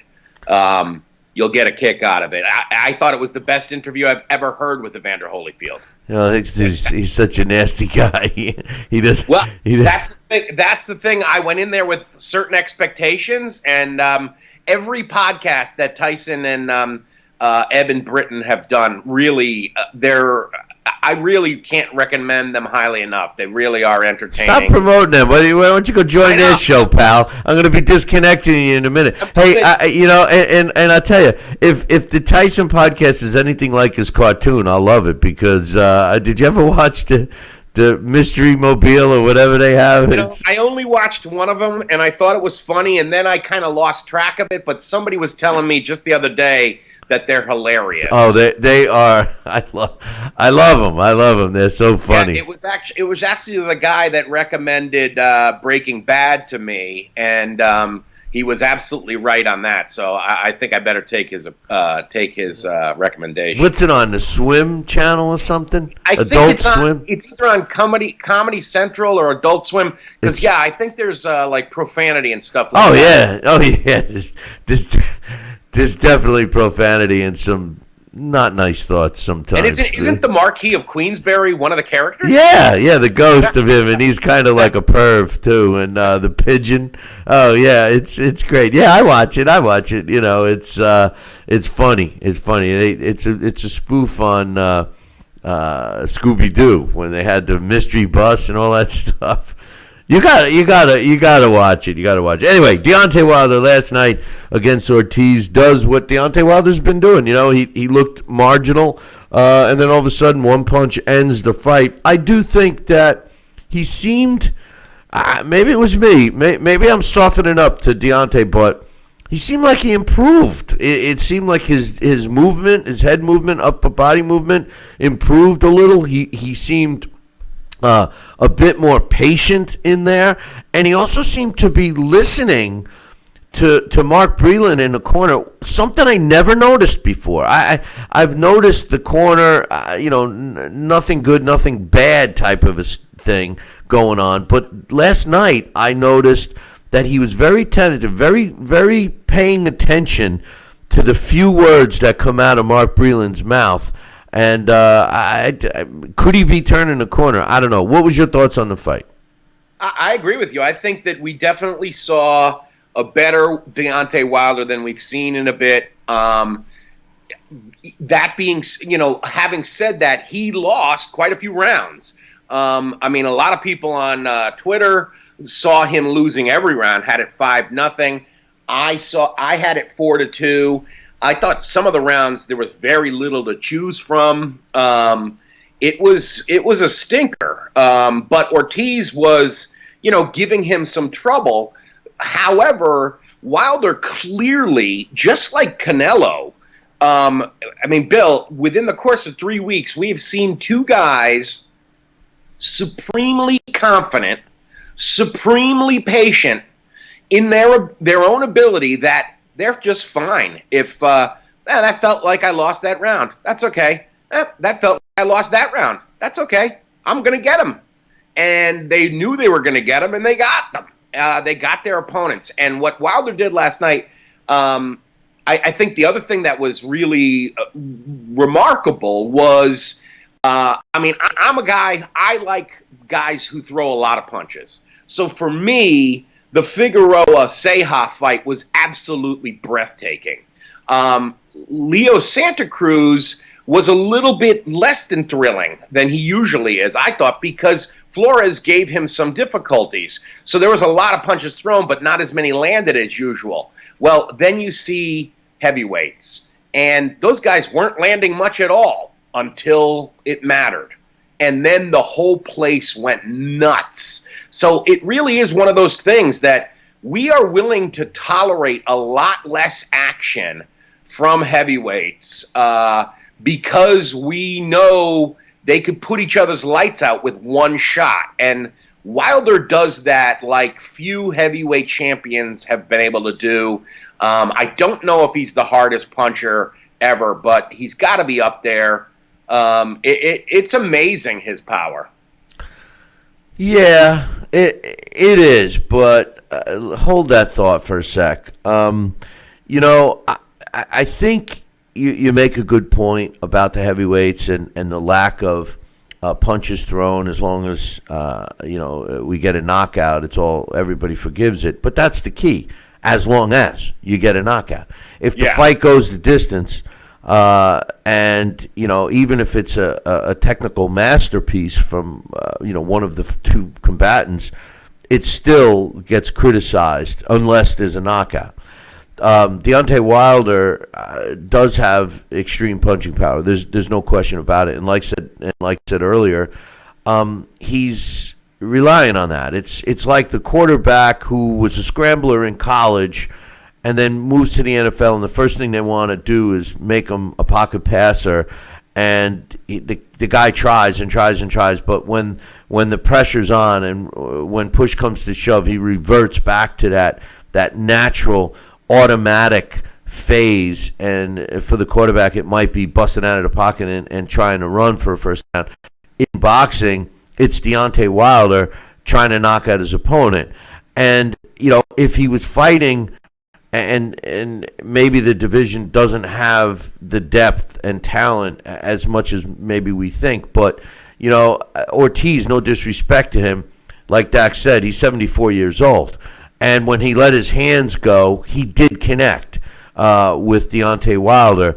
The problem is Deontay Wilder connected with one shot that ended the night. And I just think that if a fighter went into the fight, because let's be real, give Luis Ortiz credit, he did not show fear of Deontay Wilder. A lot of other opponents do. They go into that ring and they're afraid to get into Deontay Wilder's range, fearful of getting put to sleep. Ortiz did not. Yes, he ended up going 9-9, but the truth of the matter is that he was there to fight, Alex. And the main thing was he was connecting.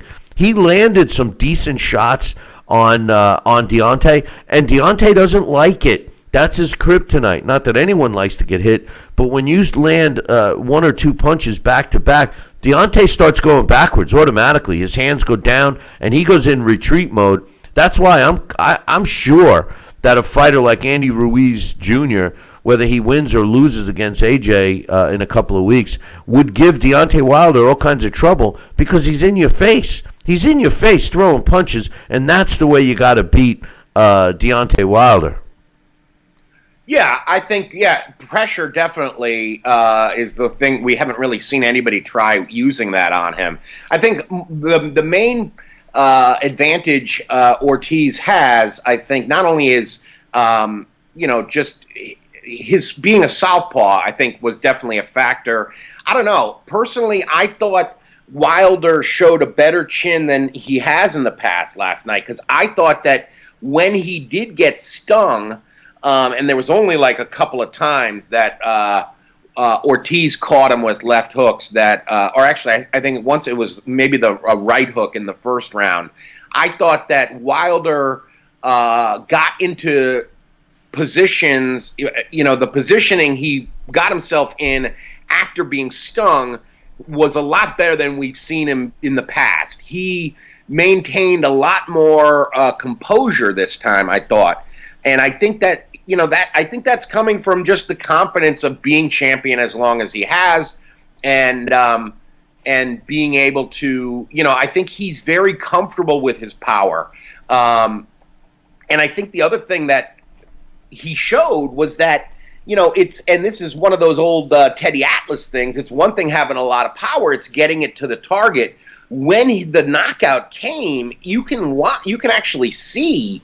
It's almost as if he makes a little bit of a turn, and once he makes that turn, he realized, oh wow, I got the lane straight open, and bang, he fires that right hand straight down the pipe and put him to sleep. I mean, it was one of those shots, just a perfect punch.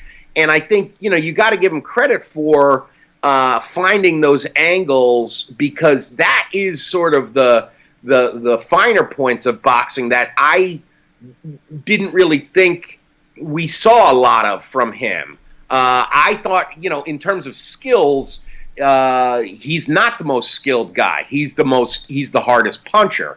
But I don't know. To me, I thought he looked a little sharper last night. Even though, the official judges had him, two judges had it 4-2 for Ortiz, and one had it 5-1 for Ortiz. A lot of people on social media saw it, 5-1 or 6-0. But in the end, it didn't matter one little bit. I tell you something. Well, I had it at the time of stoppage, 58-56 for Ortiz. Clearly, in my opinion, he was winning the fight. But that was the crispest, most accurate punch that I've ever seen Deontay Wilder throw. That knockout punch was straight. It hit its target. Like you said, he saw that opening. He took it.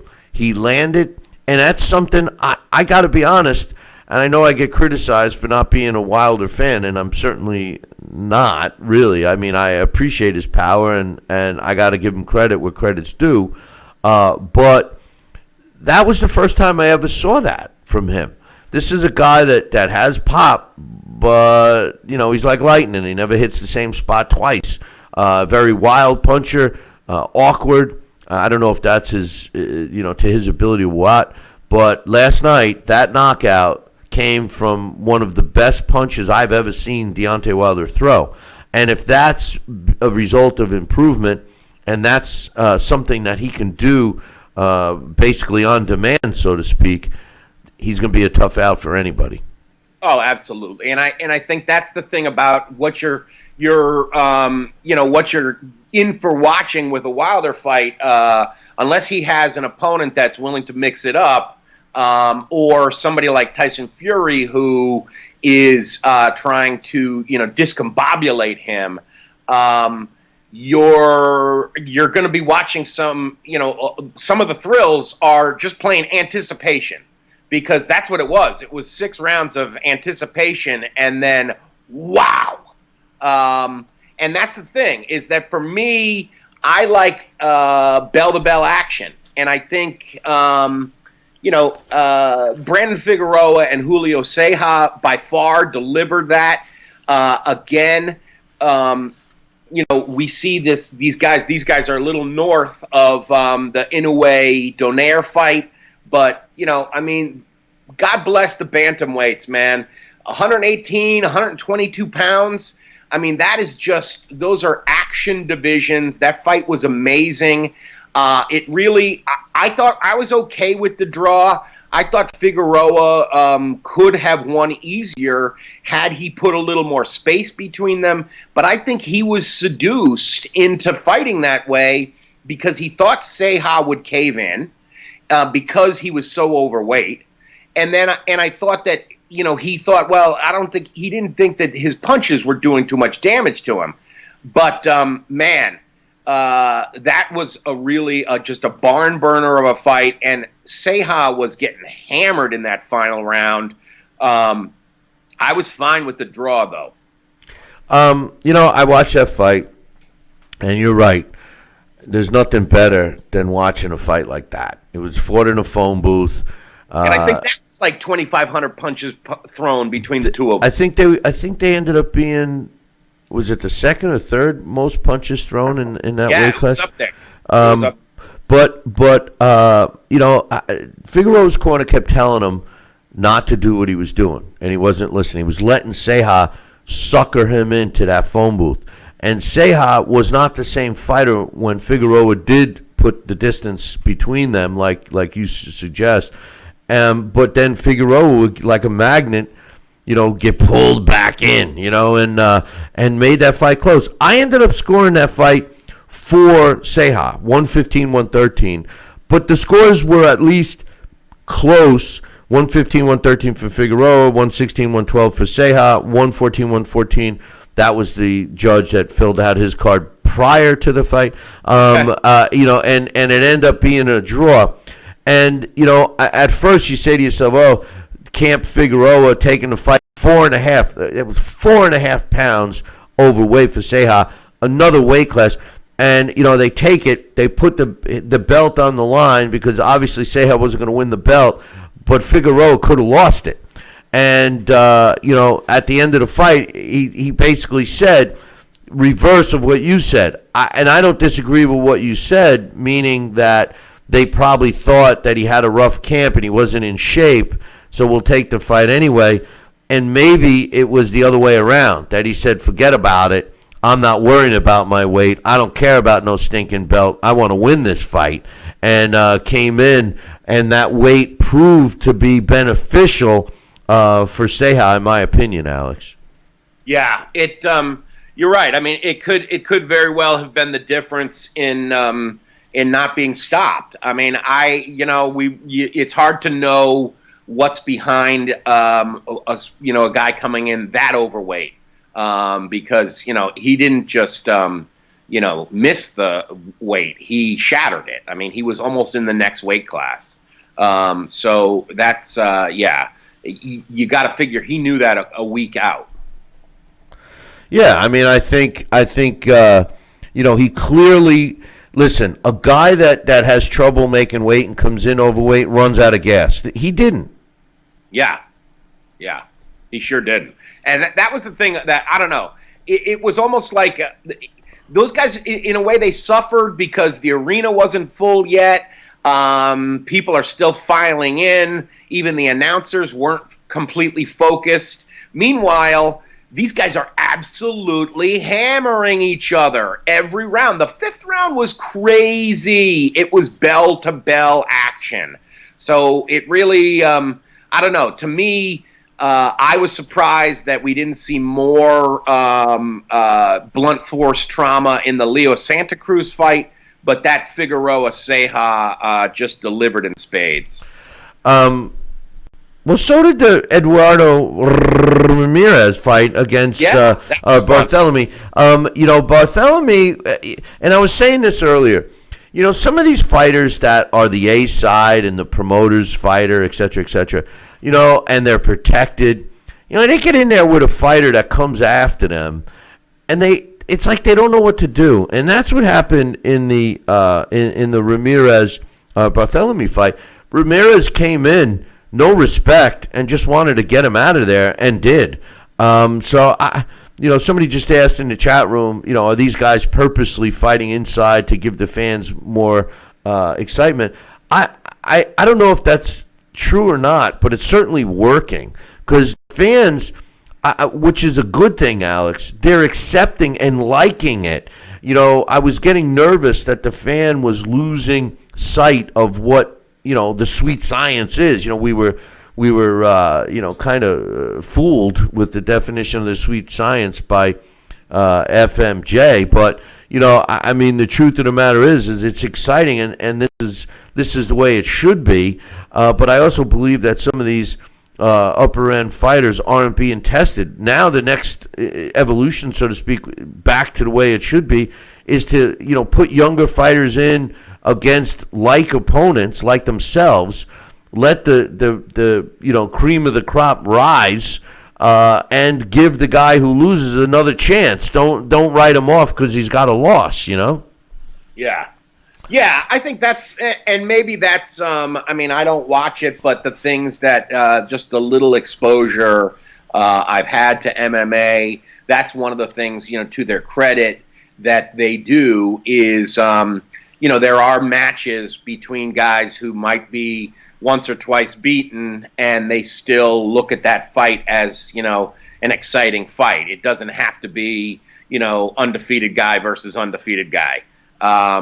So that, I think that's a good thing that, I like rematches. I don't know if you saw the DAZN's pre-fight show for Andy Ruiz, Anthony Joshua, but it's definitely worth a look. I watched that yesterday morning, and I'm really looking forward to that fight. I don't know. I think that's going to be this. We've really had a great year, and it's hard to believe. December usually is kind of dead.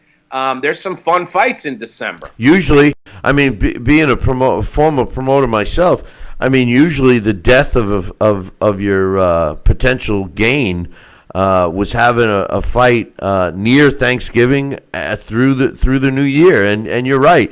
We've had solid fights this month, a holiday month, and we got fights going all the way up to the final week of the year. Good fights, including the Andy Ruiz Jr. and AJ rematch. And speaking of Andy Ruiz Jr., I think he gives Deontay some trouble. I really do.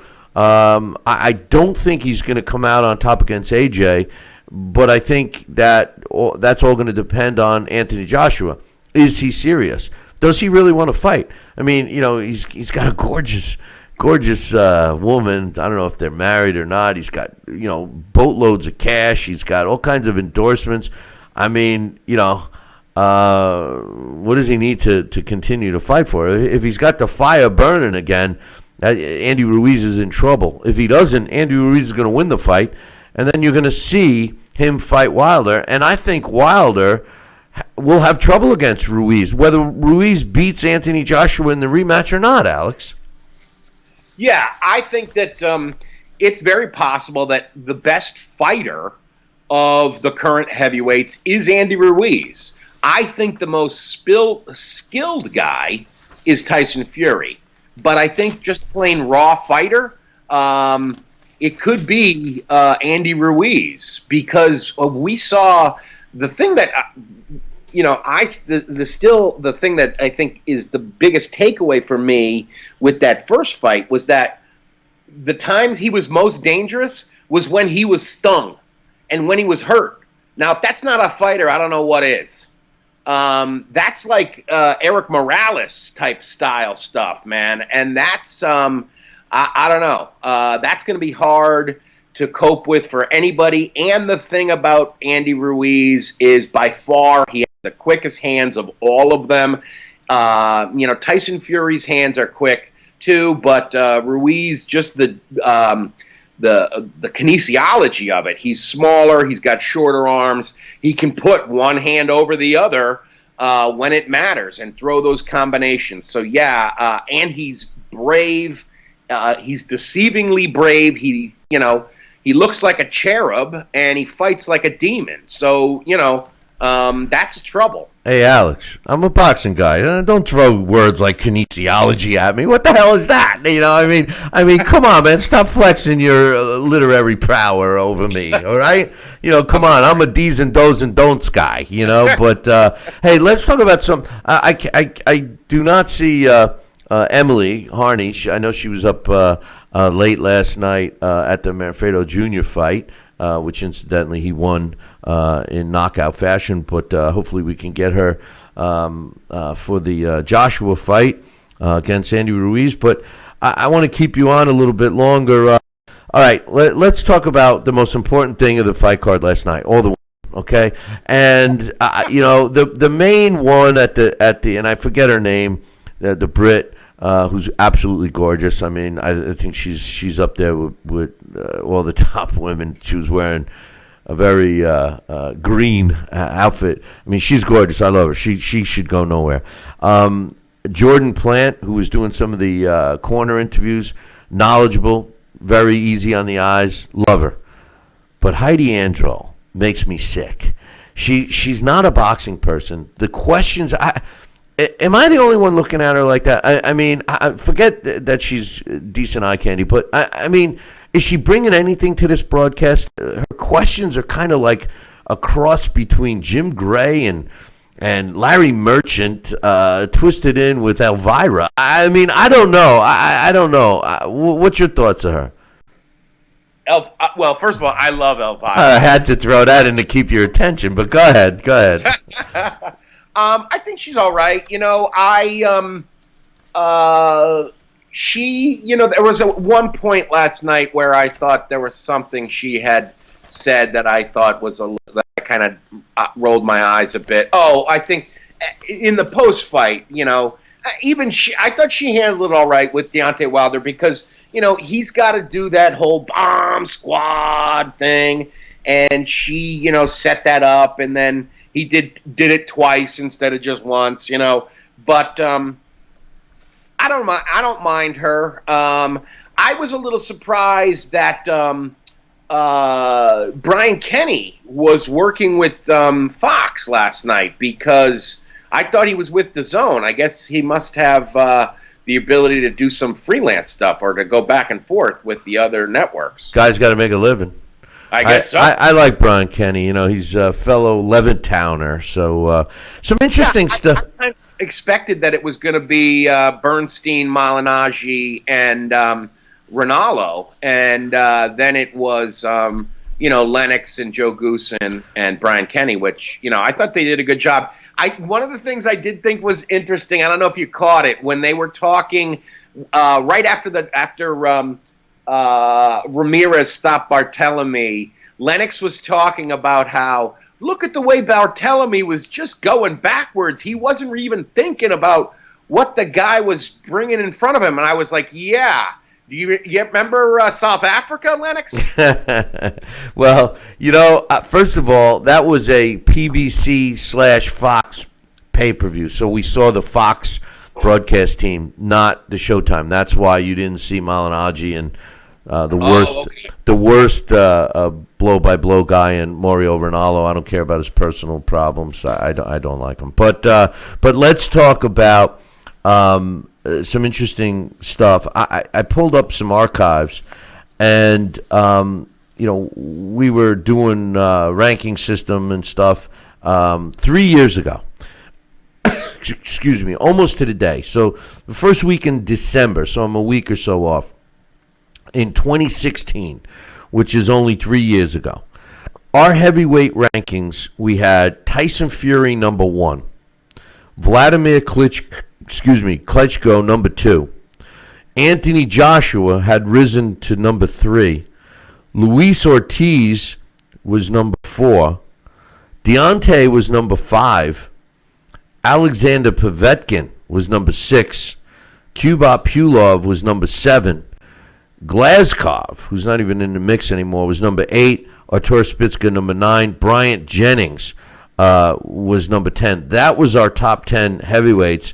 When you look at them today, obviously Tyson Fury's still in the mix. Klitschko is retired. Povetkin's still in the mix. Ortiz still in the mix. Wilder and Anthony Joshua and Andy Ruiz both in the top 3.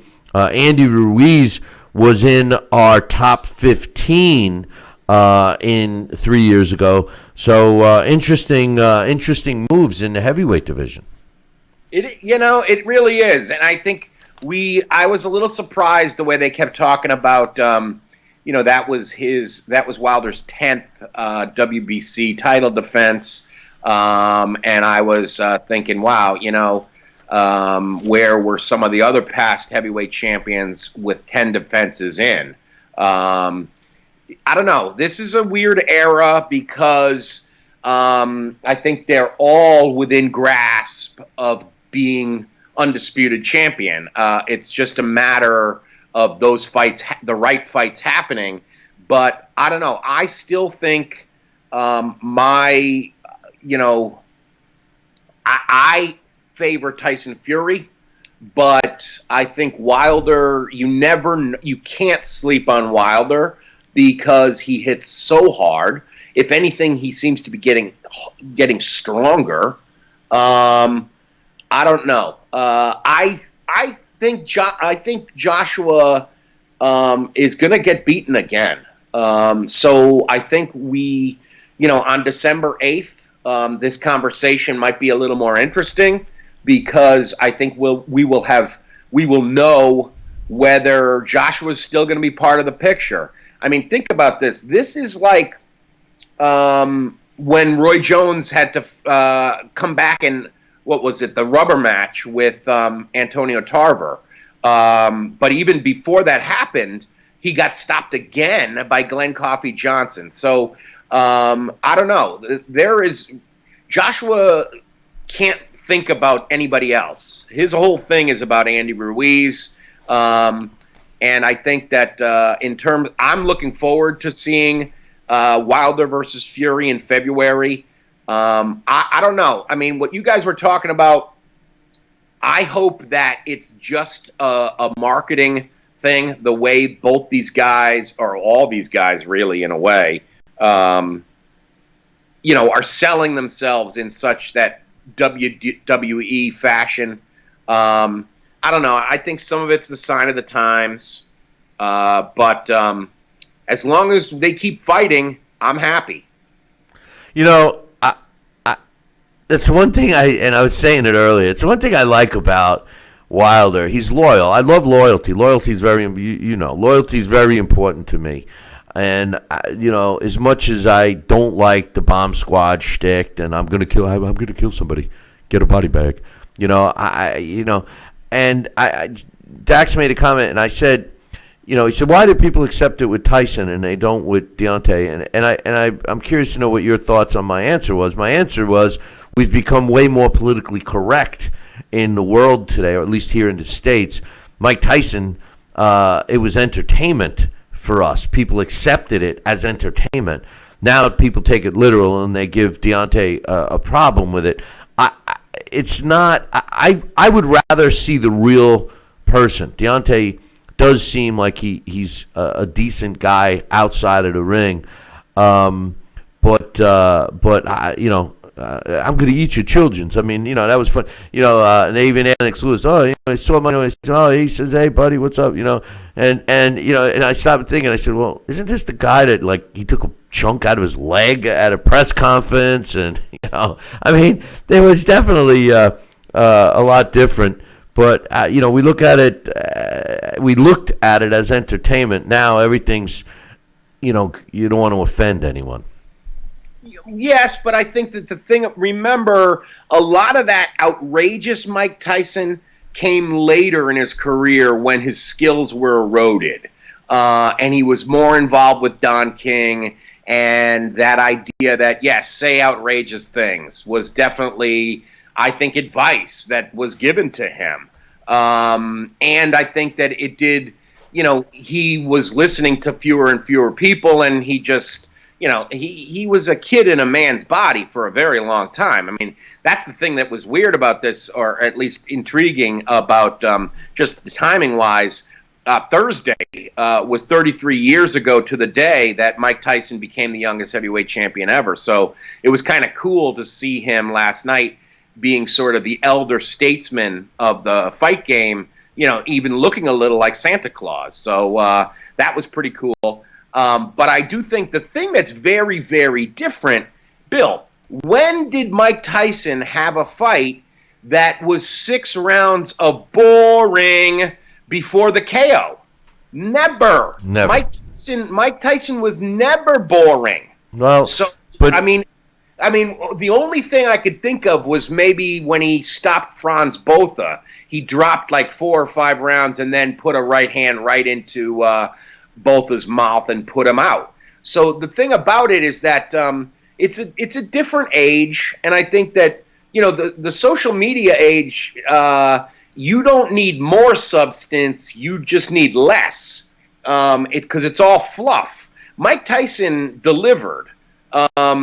You got action right away. He went after guys like, that's what Chuck D used to say, was the lead singer of Public Enemy, was Mike Tyson went after you like you stole his wallet. there was no feeling out rounds. So it was a whole different mentality. Mike Tyson didn't go to the ring dressed like the Statue of Liberty. He went in there with no shoe, with no socks, no robe. He went in there like he didn't want to miss the 11 o'clock news. No, and I love, and you didn't want to go, and everyone would be like, "Oh, Tyson's coming on. Don't get a beer. Don't go to the bathroom. Don't do nothing. You know, you're gonna miss it." You know, he fought locally here where my studio is, and that was the famous Marvis Frazier fight. And I can't tell you how many times people tell me they were there and they were, you know, waiting online and the fight was over. You know, they were parking their car and the fight was over. You know. But you know, one thing I want to say, Antonio Tarver was one of the most overrated fighters in the history of the sport. You know, we were talking about Hall of Fame. You know, he's on the ballot, from what I understand. I hope he doesn't get in. I don't think he was a Hall of Fame fighter. No disrespect to Roy Jones Jr., but Roy Jones was on his steady decline by the time he fought Tarver. But yeah, I mean, it's going to be interesting because I think they announced the Hall of Fame inductees on the 4th.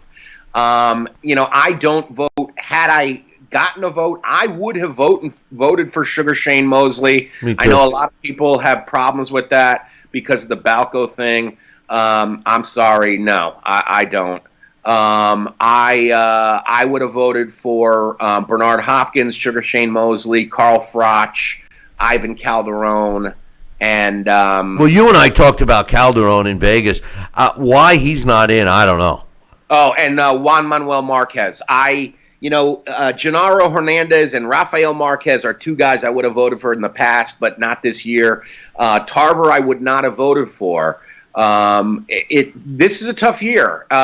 You know, by making it 3 years, they've put guys in there that are shoo-ins that are going to, you know, make it a little harder for guys like Juan Manuel Marquez and Juan Manuel Marquez is not going to have a problem. We saw in Vegas recently the attention he garners. I mean, yes, we were sitting with predominantly a Mexican fan base, but come on, the guy got more cheers than the cheeseburger guy. I think it'll be Marquez, Mosley, and Hopkins. Should be. That's a pretty good 3. Listen, Sugar Shane Mosley is one of the best lightweights I've ever seen. You know, people criticize his performances as he started moving up to get the money fights, but as a lightweight and even junior welter, this guy was unbeatable. I mean, he was fast and powerful. He went in for the kill. I loved him. Loved him. And one of the nicest guys I've ever had on this show, and one of the nicest guys I've ever had a chance to meet. Real quick, before we go, Manny Pacquiao has made the announcement that he will be fighting again in the spring. He's looking at March or April due to his political schedule. And although I believe that the only fight that I think Manny Pacquiao should stay unretired for would be a rematch with Floyd Mayweather Jr. Although Floyd Mayweather Jr. Has retired once and for all. Oh no, wait! Then the next day he said he's coming back in 2020. So I don't know, and I really don't care. But I look at the difference with Manny Pacquiao, and I've said all along for the last several years that regardless of how the careers ended, I can see myself, and most likely I will, especially now, put Manny Pacquiao ahead of Floyd Mayweather Jr. in my all-time great rankings, only because of the level of opposition at the times that he fought the guys that the two have faced, and his potential short list of opponents for March or April indicate that precisely, Alex. He's looking at either Danny Garcia or Mikey Garcia. This is a guy that is not looking to take a couple of easy wins, a la Roy Jones Jr. at the end of his career, a la Floyd Mayweather fighting a guy who never put on boxing gloves before as a professional in his 50th win. You know, this is a guy taking on and beating Keith Thurman, who some regarded as the best welterweight in the world. Danny Garcia, who some think is still a top-notch guy. And, of course, Mikey Garcia, who went the distance with Errol Spence, and a guy that up until that fight has never lost. I mean, I don't think Manny has anything to prove, but at 41 years old, when he steps into the ring against either one of these two, should he get by with a win or even a loss, you got to give this guy credit, Alex. Oh, yeah. I mean, I think that that's something I've talked to my brother about is because we've never seen Manny Pacquiao fight live, and we know it's got to be close to the end. And I've said to him, look, let's make this a priority of seeing his next fight, because this could be it. If it is Mikey Garcia, that would be awesome, that he's fighting somebody of that caliber this late in his career. He's already done so many amazing things. I don't know. In terms of all-time greatness, I see Floyd. Floyd at his best was probably at 130. In terms of a welterweight greatness, I think Manny Pacquiao's already established himself as a greater all-time greater welterweight than Floyd. Just if you look at what he's done at welterweight, even though Floyd beat him at welterweight. Right. Well, that's going to be the argument. The argument's going to be, well, he beat him. And the thing is when you look at Floyd's resume, he does have some good names on there. You can't deny that. It's just when you look at when they fought. That's the thing. You know, I mean, when they fought. Remember, Manny Pacquiao destroyed, Oscar De La Hoya. He destroyed fighters Miguel Cotto. Yeah, I'm just saying the fighters that he absolutely destroyed in the ring.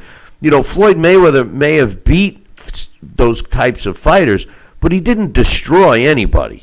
He would get by with a boring win, and then always promise that he was going to give us some that type of exciting fight next time, and it never happened. And at the end of the day, you have to weigh out when they fight, who they fight, when they fight them, But anyway, in closing, Alex, I like the way Tyson looked. He's probably he wishes he could probably grow like a leprechaun beard, maybe a little further up on his face to cover up that tattoo. I'm sure he's saying, what was I thinking? What the hell was I thinking? He has mentioned that it's like he was out of his mind. Yeah. I mean, he seems, yeah, and I'll tell you what, he looked like he was in great shape, didn't he? He does look fit, but one of the things he has mentioned is that the only time he hits a heavy bag or does any kind of boxing workout is if somebody asks him to do it for like a camera. Because that's part of his recovery, is that if he works out and starts jogging or, hitting the bag, shadow boxing, that gets that ego going in him. And that's a problem for him. It's amazing the level of honesty he's living with now, and it's really just great to see. Alex, we look forward to you next time. We're off next week for Thanksgiving, but we will be back for the Anthony Joshua-Andy Ruiz fight, and I'm really looking forward to that fight. So until then, you have a great holiday. Give my best to your family, and I'll talk to you soon, brother. Absolutely, Billy C. You have a great holiday as well, and happy Thanksgiving to the whole Billy C. family. Thanks, brother. I'll talk to you soon. Take care. Ciao. That's my man, Alex Papali. Okay, so here's the deal. The first, let's say $100. First $100 that you commit to. First person that emails me committing to $100, I will ship. That'll be including shipping, unless you're in Europe. If you're in Europe, it's going to have to be $125 US, but $100. I'll get you a copy of my book. I'll get you a Billy C T-shirt. I'll get you a Main Events event T-shirt that lists all of their former world champions. Bramble, I mean, all the guys. John, Bump City, Bumpus, Hector Camacho, all those guys. All right, that's a cool T-shirt. I got a Young Holyfield hat. I got an official press kit from the Canelo Kovalev fight, and I got your very own copy of Title Bout Championship computer game. So if you add it all up, it's well over $100 US. So you get the hat, you get the 2 T-shirts, you get the press kit, you get my book, you get the Title Bout Championship computer game. Email me, Billy@TalkinBoxing. That's TalkinBoxing.com. Commit to it. You got it. And it'll be a great Christmas gift for anyone on your list. Make sure you take the time next week to go back and catch up on any shows that you may not have seen. Don't forget, we are not only available on radio and television, which you're probably watching or listening to right now. Don't forget, we still are very active with our podcast. You can download that through iTunes. Just punch in Billy C. Boxing. You can also get us on YouTube, which we're trying to build that up. So if you do watch us on YouTube, please spread the word and like us and all those other social media things that you're supposed to do. And of course, Facebook and everything. Just watch the show. Catch up on some of the shows. We've been doing it for 15 years now. 15 years. And our 24-hour, 7-day-a-week television channel has a lot of past events, not just versions of this show, which are up there too, but past events that we've done over the last 15 years that you should check out. So if you haven't signed up, you can get to the channel on our webpage. Best thing to do is bang around our webpage. Dax Khan is always putting up some good stuff, and so is Johnston Brown. By the way, I want to give a shout-out to Johnston. He's been doing a great job with a series on boxing and the criminals that are affected with it. Anyway, listen, I want to wish everybody a happy Thanksgiving. Don't forget, we got this package available to you. Just email me, Billy@TalkinBoxing, TalkinBoxing.com. We will be off next week. That'll be a great time. All of our radio and television affiliates will have a show, so don't worry about that. You tune in at your regular times and channels. But before next time, I just want to say this. Make sure you tune in. Same bat time, same bat channel. Until then, I'll leave you with this. Ciao, baby.